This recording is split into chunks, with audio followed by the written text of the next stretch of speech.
Welcome back. In today's episode, I'm going to be modifying this rotary table so that I can create an animated GIF of robots rotating. The reason that I want to do this is that for my events, I want to have a very nice display image of all the robots before the competition. Now, in order to do that, I need to have something that I can do quickly and seamlessly. And I looked for a commercial solution, and they were either really expensive or didn't quite do what I wanted.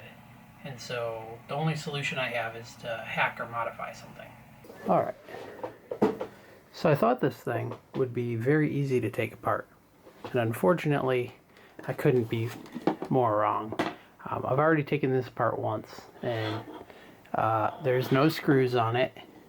And there's a ring goes all the way around in here, and well,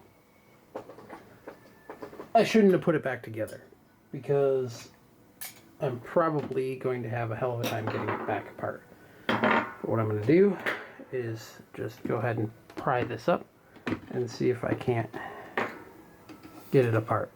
And I actually ended up breaking it when I initially took it apart.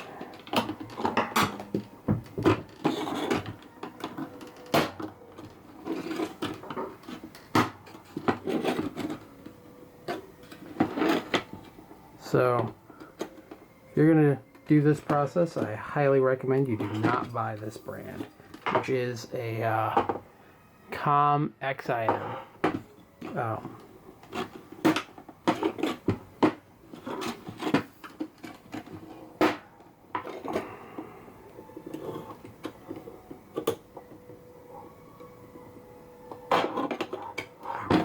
Alright, I may not be able to do this on camera. So, I got it apart. As you can see right here, there's a ring of glue that goes all the way around. And I was very fortunate to have broken the glue this time. If you look right there, you can see that little gap there. I broke the ring the first time I took this thing apart. So I'm definitely going to glue it back together. When I glue it back together, it will be with something like hot glue, where I can not glue it permanently, because gluing things permanently in something like this is kind of dumb. So anyway, here's the control board. Let me see if I can zoom in on this. Beautiful. Alright, so the control board's just, you know, a stepper motor driver and a beeper, and the logic is probably on that. So the elegant thing to do would be to hack this to do what I want, but since I need USB, I'm going to just be using the stepper motor. I've taken the controller board out, and I mounted in this Arduino. Now it's kind of a little loose, but I think it'll be okay. I've only got 2 screws that lined up. I was gonna make my own 3D printed enclosure for it, but after looking at it, I think that this is going to be more than enough to hold it. Now, I played around with this a little bit off camera. This just plugs in here, and I did get it working. So let's take a look at the code. It's pretty simple, so I'm just going to kind of breeze through it. The first thing I do is I declare some variables. The input string and string complete is the actual data that we're receiving from my VB app, and string complete is whether or not that data is complete. Then I have divisions and steps. Divisions is the number of times the table is going to rotate to achieve 360 degrees of rotation. And then steps is the number of steps in each division. And then I have the enable pin, direction pin, and step pin declared. So then we come down to our setup. I turn serial on. I reserve some bytes for the input string, way more than I need. And then I declare the outputs, and I turn the stepper motors off. And that runs this function right here. And the reason that I have this function is that without it, the stepper motor would always be on. And I don't need holding torque because gravity. So I turn them off because if you don't, they get really, really hot. So that brings us to our main program loop. And in the main program loop, we just check to see if the string is complete. If the string is complete, then we process input, clear the string, and make string complete false. So you might be wondering, well, where's the rest of your code? And the answer to that is it's down here in serial event. This is a predefined function, part of the serial monitor. Whenever you get serial data, it comes in and says, while serial available is true, you read the character, and then you add it to the input string. If the input character is an X, then it marks it as string complete. When string complete, we process input. So then it runs all of this. And what this does is takes the first two characters out of the input, which is the input string, and it converts it to an integer. Then it does a little bit of error checking, make sure it's within 1 to 360.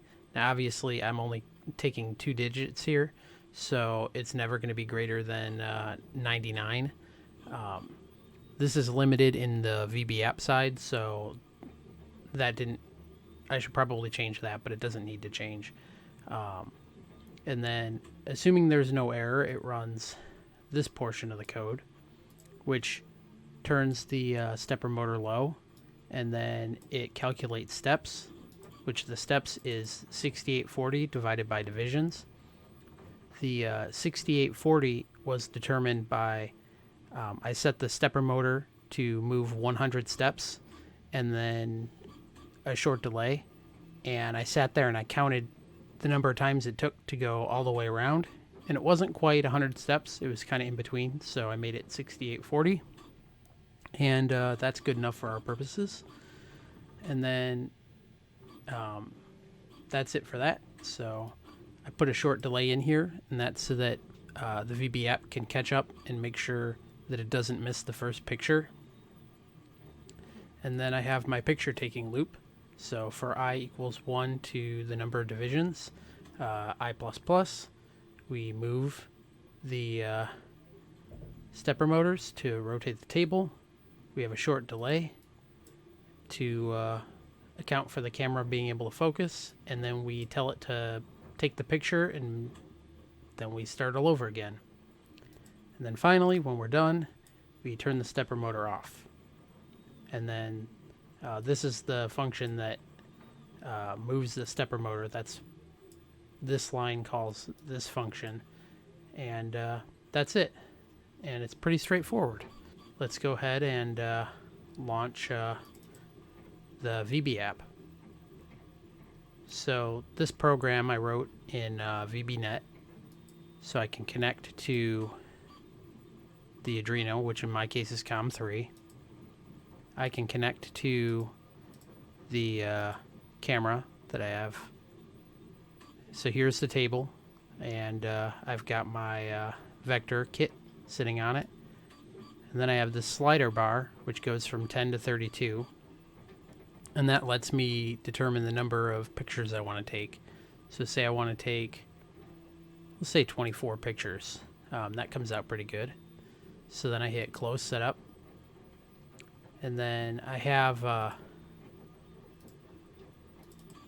in the settings, I have a couple of text documents where I can determine the weight classes or what type it is. So those can change pretty easily. But, it's a 3-pound kit, horizontal spinner, and I'll call it vector. So I'm going to go ahead and delete my output there. So then I can just have this in here. I put the robot on. This is a webcam, as you can see. And just go ahead and hit start. There's a short delay, and then it starts moving. The progress bar counts up as it takes each picture, and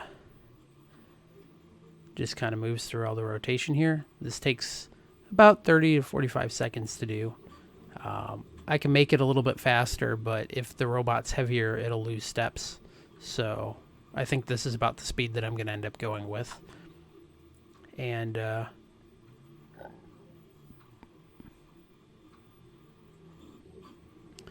there we have it. It's complete. It opens up a batch file, which converts it using image magic, and then when it's done, it loads the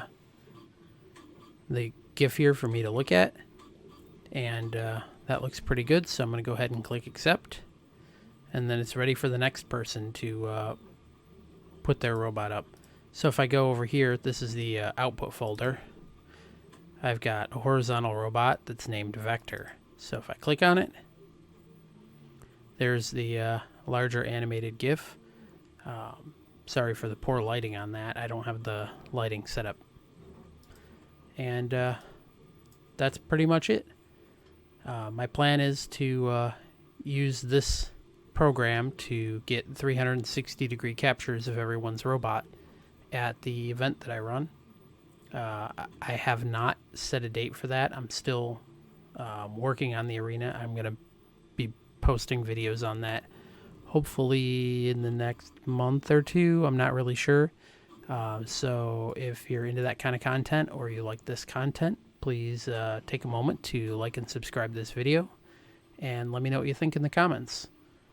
Till next time.